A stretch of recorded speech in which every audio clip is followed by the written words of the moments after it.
कार्यक्रम के पुण्यार्चक हैं आयोजक श्री दिगंबर जैन साधु सेवा समिति, शामली, उत्तर प्रदेश। सभी गुरु भक्तों का एक ही प्रण, साधु सेवा और समर्पण। इसी भाव एवं भावना के साथ कार्य कर रहा है साधु सेवा ट्रस्ट। हम जानते हैं हमारे गुरुओं ने हमें इतना सब कुछ दिया, परंतु हमने अपने गुरुओं के लिए क्या किया, ये सवाल जरूर उठता है। देश के कई ऐसे प्रांत हैं जहां पर दिगंबर मुनियों को विहार करने में बहुत कठिनाई आती है। चौके वाले न मिलने पर विहार के दौरान आहार की व्यवस्था भी नहीं बन पाती। कई गांव व शहर आज भी ऐसे हैं जहां साधु संतों के चातुर्मास नहीं हुए हैं। इन सब को देखते हुए श्री साधु सेवा ट्रस्ट का उदय हुआ, जिससे दिगंबर मुनियों के आहार, विहार, प्रवास आदि की व्यवस्था को सुचारू रूप से बनाया जा सके, जिसके माध्यम से हमारा समाज, धर्म, संस्कृति सब सुरक्षित रह सकते हैं। क्यों न हम भी अपनी चंचला लक्ष्मी का सदुपयोग करें एवं अपने सच्चे गुरुओं की रक्षार्थ हेतु आगे आएं।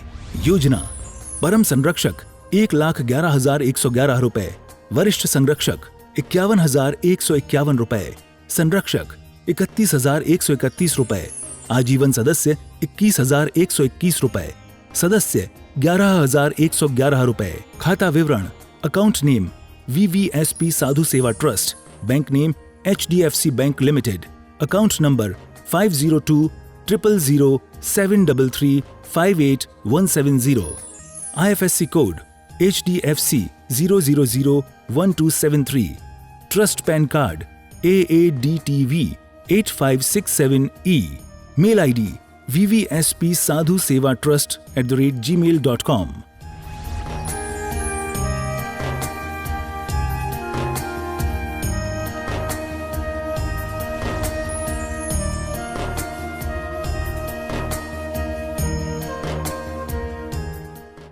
आत्म कल्याण के इच्छुक सभी धर्म प्रेमी, पुण्य आत्मा, श्रद्धालु एवं उपस्थित महानुभाव,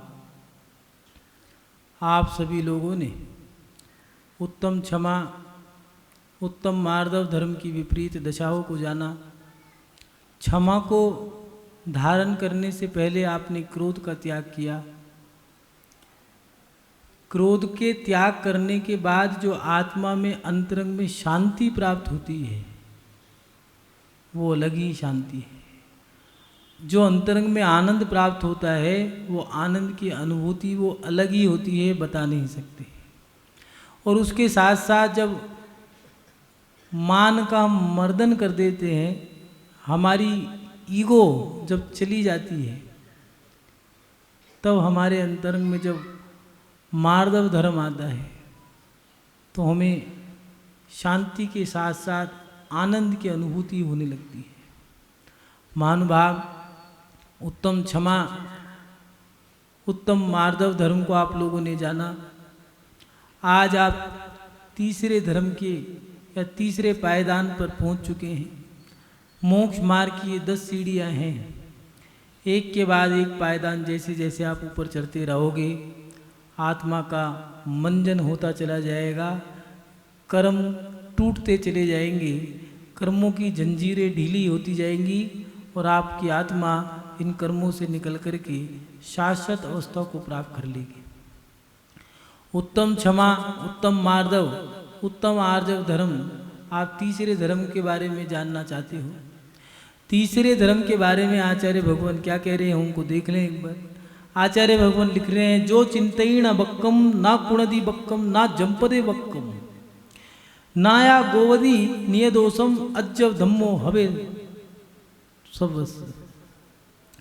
जो ना कुटिल चिंतन करता है, ना शरीर से कुटिलता करता है, ना वचन से कुटिल बोलता है और ना ही अपने दोषों को छिपाता है, उसके आर्जव धर्म होता है। महानुभाव, आर्जव धर्म के लिए हमें कुटिलता को छोड़ना होगा। कुटिलता कह लो या मायाचारी, कुटिलता और मायाचारी के जाने के बाद आर्जव धर्म हमारे अंतरंग में उत्पन्न होता है। मायाचारी एक ऐसी है जो बहुत धीमी गति से आती है। एक घर की बड़ी बहू है, घर में 2 ही बच्चे हैं, एक दुरानी का एक जेठानी का, दोनों की दोनों एक ही माँ के जन्मी है। दोनों का एक साथ विवाह हो गया है। संतान भी दोनों की पुण्य के संयोग से पहली संतान पुत्र हुई हैं दोनों के, थोड़ा सा ही अंतर रहा है। बच्चों के माध्यम से घर में चहल पहल है, छोटी माँ बड़ी माँ, छोटी माँ बड़ी माँ। एक दिन बच्चों ने दूध मांगा, बड़ी माँ दूध दो, दूध दे दिया। कहा देखते हैं कौन पहले पिएगा, जो पहले पी लेगा वो जीतेगा। बच्चों में ऐसी होता है, शर्त रख दो तो जल्दी काम कर देते हैं।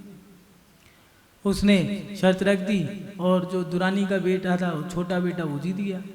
उसने कहा क्यों रे, तू क्यों नहीं जीता, हमेशा हार जाता है। तो उसने कहा माँ मेरे मुंह में मलाई आ गई थी, उसको चाटने के चक्कर में रह गया।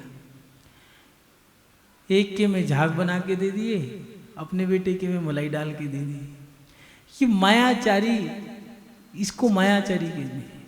मायाचारी बहुत सफाई से की जाती है, प्राय करके महिलाओं में बहुत अच्छी तरीके से होती है।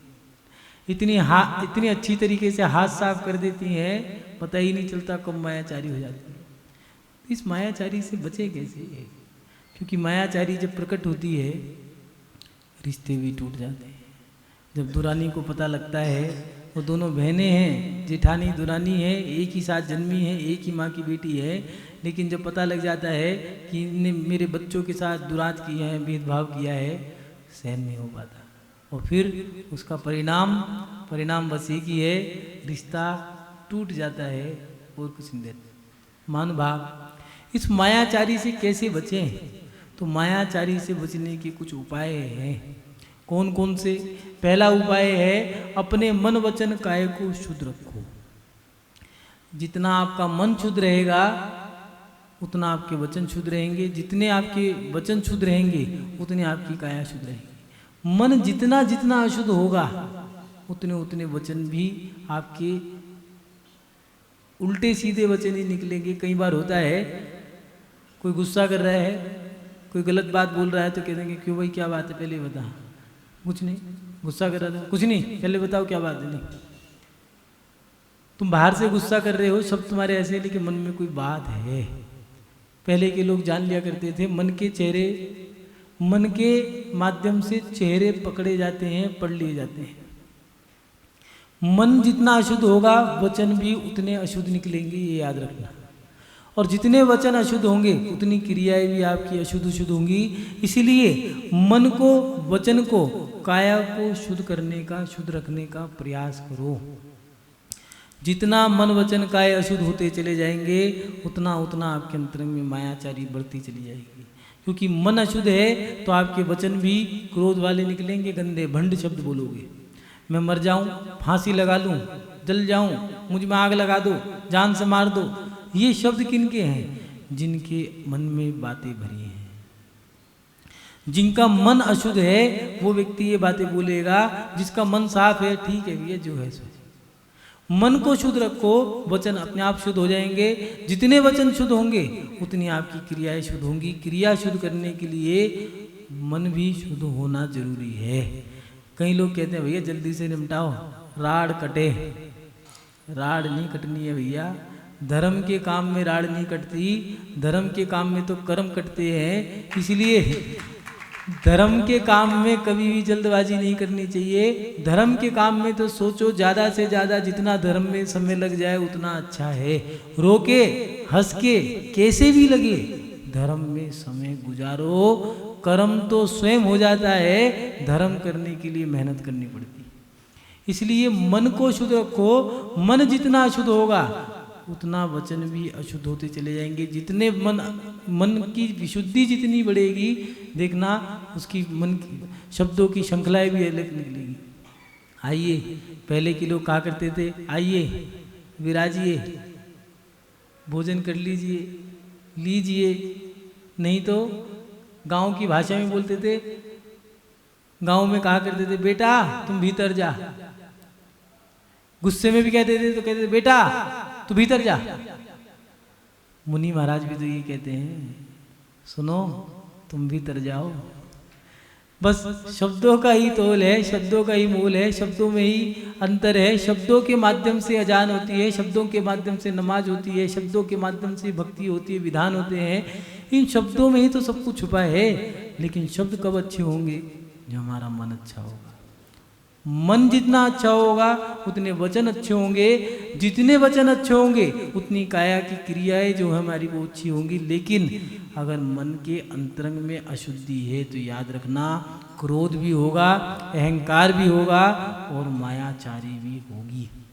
मायाचारी जब दिख जाती है रिश्तों को तोड़ जाती है, रिश्तों को भी नहीं छोड़ती और अपने अंतरंग में अशांति लेके जाती है।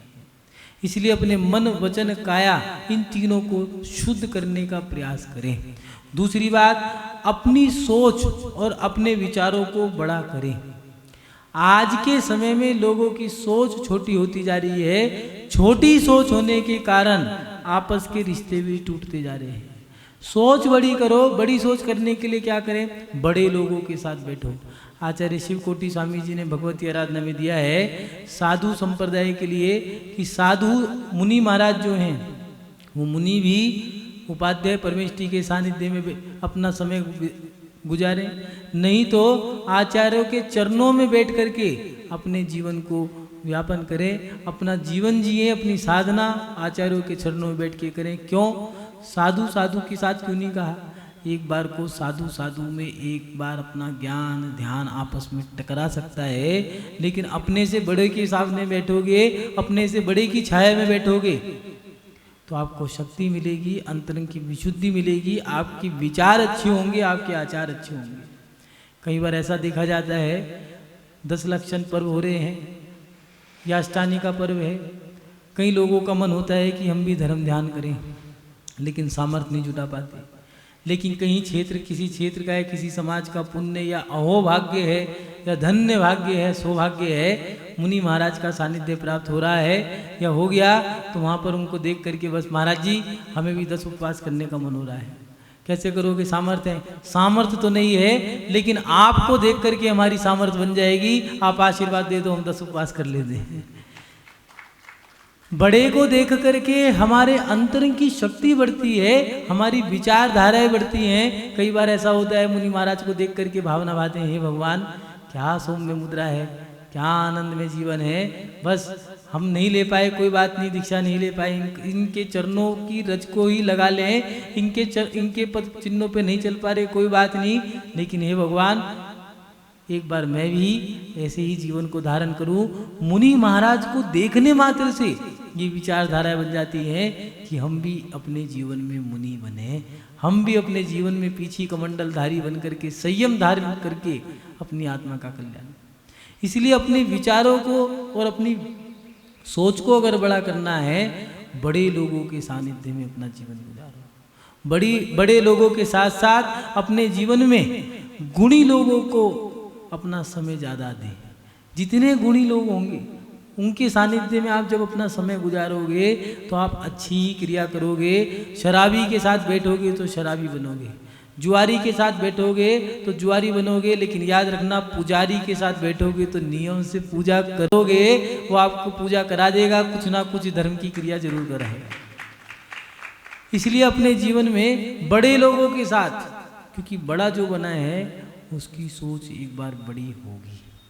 कितना भी निकृष्ट व्यक्ति क्यों ना हो, लेकिन नीचे से व्यक्ति की, कितना भी नीचा व्यक्ति हो, लेकिन बड़े की सोच बड़ी होगी। उसने कितने अनुभव प्राप्त कर लिए होंगे, कितने अपने जीवन में उतार चढ़ाव देखे होंगे। ऐसे व्यक्ति के पास बैठ करके आपकी सोच बड़ी बन सकती है।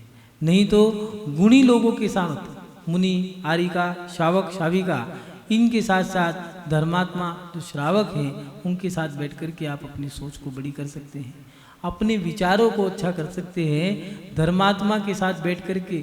नहीं तो भगवान के शरण में, भगवान के चरणों में बैठ कर के आप लोग अपने विचारों को, अपनी सोच को बड़ा कर सकते हैं। चिंतन को बड़ा करें। आज लोगों की सोच छोटी हो गई है। छोटी सोच होने के कारण व्यक्ति आपस में बैठ नहीं पा रहे। बड़ी सोच करो, बड़ी सोच हो जाएगी, आपके अंदर से क्रोध, अहंकार और मायाचारी तीनों शांत हो जाएंगे। बड़े को देख करके, बड़े को जब आप बड़े के साथ बैठोगे तो आपके अंतरंग में ये चीज़ें उत्पन्न ही नहीं होंगी।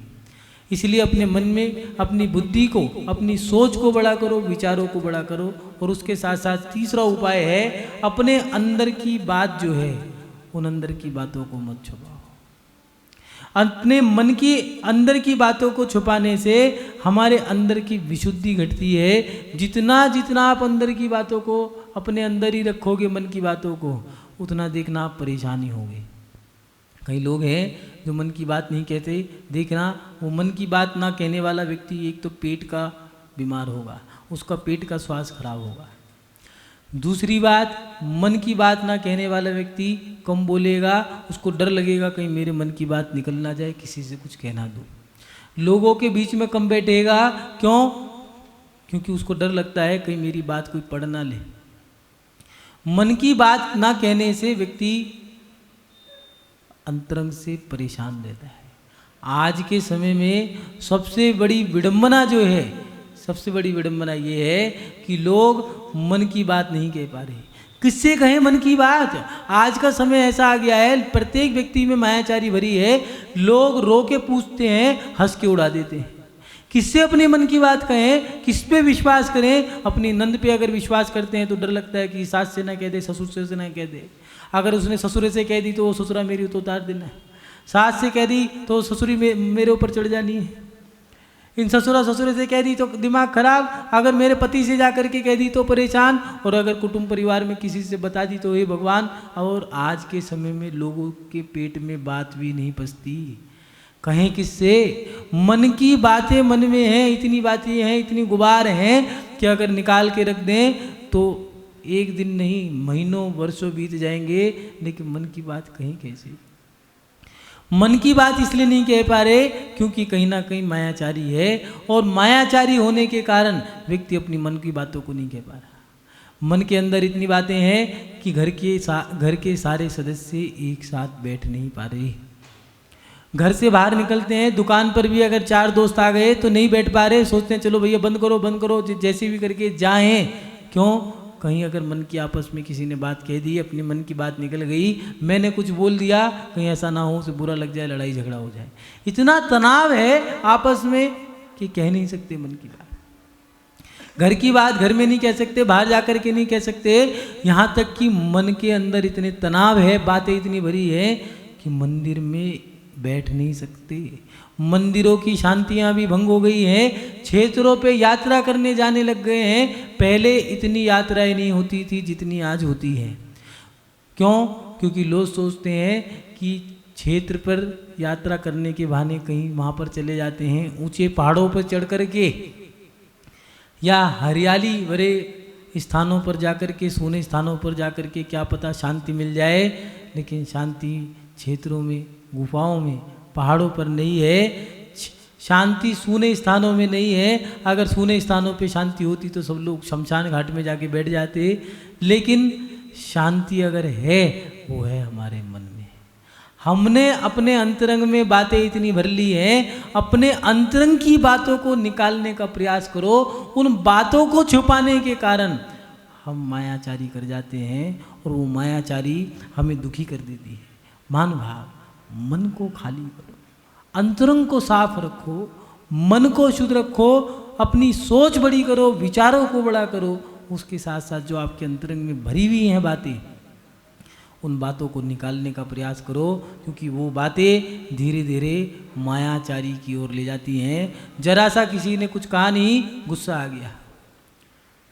क्यों? कहीं ना कहीं हमारी मायाचारी हमें परेशान कर रही थी।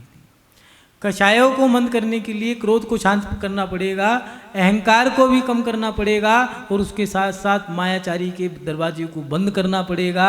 जब तक ये दरवाज़ा बंद नहीं करोगे तब तक आपको लाभ नहीं होगा। महानुभाव, एक गुण निधि नाम के मुनि महाराज थे, साधना करते थे, मांसोपवासी थे। आहार करने गए, आहार विधि ले ली, नहीं मिली, चट्टान पर आकर के बैठ गए। ठीक है, रिद्धिधारी थे, उठ कर चले गए। वहाँ पर एक मृदुमती नाम के मुनि महाराज आकर के विराजमान हो गए, साधना कर रहे थे। लोगों को पता लगा ऐसे तपस्वी साधु हमारे यहाँ आए हैं, तो वो लोग आकर के मुनि महाराज की प्रशंसा करते हैं, कहते हैं धन्य हो गए हम ऐसे मुनि महाराज को पा करके, हमारी तो किस्मत जाग गई, धन्य हो गए, हमारे भाग धन्य हो गए। और मृदुमती मुनि महाराज जानते हैं कि ये मेरी प्रशंसा नहीं कर रहे, ये उनकी प्रशंसा कर रहे हैं, जहाँ कोई और बैठा था वो तो चले गए, मैं आके बैठ गया। लेकिन प्रशंसा जब होती है, कौन कहे? अगर किसी ने कह दिया वाह तूने कितना अच्छा काम किया, तो उस समय मन से नहीं निकलता कि भैया मैंने नहीं किया, किसी और ने किया है। प्रशंसा हो रही हो, जब माला कोई पहनाए, माइक पे कोई दो प्रशंसा कर दे, दो शब्द कह दे, तो उस समय तो बस सीना चौड़ा हो जाता है, छाती फूल जाती है। लेकिन अगर मन की बात कह देते तो वो मृदुमती मुनि महाराज इतनी सी बात सह गए। वही रावण के हाथी त्रिलोक मंडन हाथी बने, मुनि महाराज ही क्यों ना हो, लेकिन मायाचारी अगर करोगे तो फल तो भोगना पड़ेगा। मायाचारी करने से, मन से मायाचारी करी थी, वचन से नहीं, काया से नहीं, त्रिलोक मंडन हाथी बने। एक राजा था, पाटनपुर के राजा रहे, उनकी रानी का नाम पुष्पदत्ता था। भ्रमिल्ला गणनी आरिका के पास जाकर के दीक्षा ले ली। दीक्षा लेने के बाद साधना करती, लोग आते कहते आरिका माता जी की जय हो, हे माता जी धन्य हैं आप, आपकी साधना। नई नई माता जी थी, कहते कि आपके शरीर से सुगंध आती है, कितनी आप साधना करते हो, आपका तप का क्या प्रभाव है। एक दिन गणनी आरिका ने कह दिया, आरिका माता जी आप ये मायाचारी मत करो, आप शरीर में चंदन का लेप लगा लेती हो और लोग तुम्हारी प्रशंसा करते हैं कि तप का प्रभाव है और तुम उसको सहन कर लेती हो, ये गलत है, इसका प्रभाव बुरा पड़ेगा। माता जी ने क्या कहा कि सुनो, आपके शरीर से बदबू आती होगी, आने दो, मैं रानी रही हूँ, मेरे शरीर से सुगंध आती है, मैंने इत्र का, मैंने मखमल का, मैंने ऐसी ऐसी सामग्रियों का इस्तेमाल किया है, मेरा सुकोमल शरीर है, उसमें से सुंदरता आती है, उसमें से सुकोमलता आती है, उसमें खुशबू आती है। माता जी ने कहा ठीक है, प्रभाव क्या पड़ा, मायाचारी कर गई थी, कुछ नहीं, शरीर में बदबू आने लग गई, कोढ़ हो गया। मानो बाप, कभी भी अपने मन से, अपने वचनों से कुटिलता मत करो। अगर कुटिलता आपके अंतरंग में है तो आपकी विशुद्धि नियम से घटेगी। एक वेश्या थी, उसने, ये आते हैं कनागत के दिन जिनको श्राद्ध कहते हैं, श्राद्धों में एक किनारे पर जाकर के, नदी किनारे जाकर के एक पंडित जी को ढूंढ लिया और ढूंढने के बाद पंडित जी से कहा, पंडित जी मैं आपकी सेवा करना चाहती हूँ। पंडित जी हैं, कौन पंडित जी चाहते हैं मेरी सेवा ना हो। उन्होंने कहा मैं आपकी सेवा करना चाहती हूँ, आपको दक्षिणा में बहुत कुछ दूंगी। पंडित हो और दक्षिणा में कुछ दिया जाए, कौन मना करेगा। ये उन पंडित जी की बात कर रहे थे, यहाँ वाले पंडित जी की बात नहीं, यहाँ वाले तो बहुत अच्छे हैं। पंडित जी ने कहा ठीक है, मैं तुम्हारे ऊपर उपकार कर देता हूँ, तुम्हें सेवा का मौका दे देता हूँ। 16 दिन तक उनने खूब सेवा करी। उस महिला ने 16 दिन खूब सेवा करी। जब पंडित जी का जाने का समय हो गया, तिलक लगाया, माला पहनाई, पटका पहनाए, साफा पहनाया, चद्दर दी, उनको जोड़ा दिया, उनको वस्त्र दिए, सोने चांदी की भेंट दी। और जब पंडित जी जाने लग गई तो वो महिला उनके चरणों में गिर गई, कहने लगी पंडित जी एक प्रायश्चित लेना है। क्या लेना है? मैंने आपसे एक बात कही थी कि मैं धर्मात्मा हूँ, बहुत कुछ हूँ, लेकिन मैंने आपसे एक बात छुपाई थी। क्या छुपाई थी? कि मैं, क्षमा करना, आप मुझे दंड मत देना, हाँ प्रायश्चित दे दो, लेकिन मेरे से क्रोध मत होना, मेरे को श्राप मत देना। बताओ क्या बात है? कोई बात नहीं, तुमने बहुत अच्छी सेवा करी है हमारी, अगर सेवा में कोई कमी रह गई हो तो बता दो। पंडित जी नहीं, बहुत बढ़िया सेवा करी। अरे कोई कमी रह गई हो? नहीं नहीं, पैर दबाने लग गई। पंडित जी से कहने लगी, पंडित जी मैंने आपसे एक झूठ बोला था, कोई बात नहीं, मैं तुम्हें क्षमा करता हूँ, बताओ क्या झूठ बोला था। कहने लगी कि 16 दिन पूरे भये, खूब खाई खीर खांड, पो का धन पो में गयो, मैं बेश्या तुम भांड।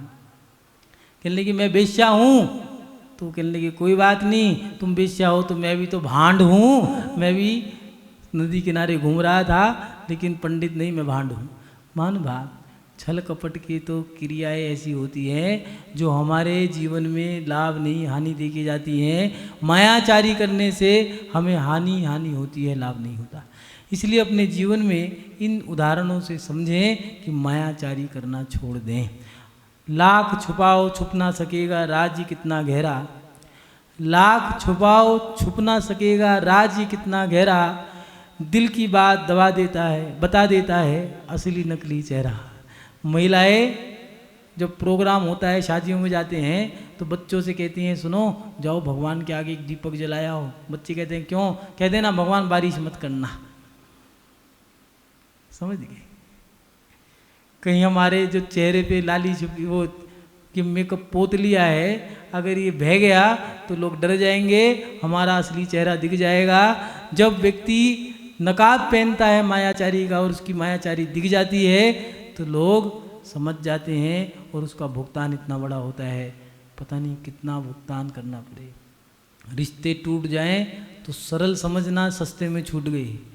अगर जन्म बिगड़ गया कोई बात नहीं, सस्ते में छूट गए, पता नहीं कितने जन्मों तक आपको इस मायाचारी का भुगतान करना पड़ेगा।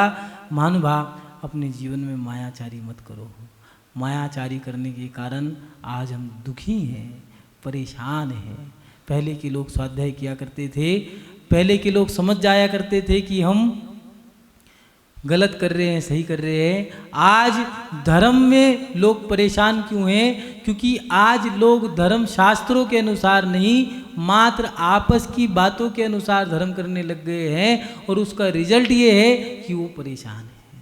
पहले के लोग गलत करते थे तो कहा करते थे भैया ठहरो ये गलत हो गया, क्यों? मैंने ऐसा शास्त्र में पढ़ा था, शास्त्र में लिखा था ये काम गलत है।